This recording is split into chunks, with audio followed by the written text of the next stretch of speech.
અરે બાપરે, મમ્મીના 3 મિસ કોલ. હવે તો હું ગઈ કામથી. લાઈ મને ફોન કરવા દે.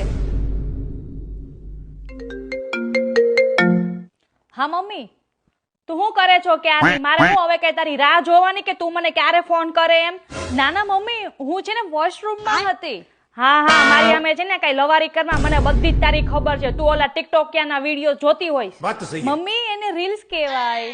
આજકાલના ઉગેલા છોકરાઓ હવે મને શીખવાડશે. લ્યો બોલો. તું છે ને મને ના શીખવાડીશ. મને તું પેલા એમ કે તું છે ક્યાં? શું થયું? હું તો ઘરે મારા રૂમમાં જ છું. એમ નહીં તો તું રૂમમાં જ છે તો તું ફોન કેમ મારા નથી ઉપાડતી? મમ્મી કીધું તો ખરા યાર, તે બહુ કરી હવે. એ હારું, હવે તું ઘરે જ છો ને તો એક કામ કર, કિચનમાં જા અને પાણીની બોટલ છે ને મને મારા રૂમમાં આપી જા. મન તરસ લાગી છે, મારે પાણી પીવું છે. ક્યાં? એ હા, આપી જાઉં છું. શું કરું યાર હવે આનું? એક પાણીની બોટલ માટે છે ને એક દિવસ મને એટેક આવી જશે.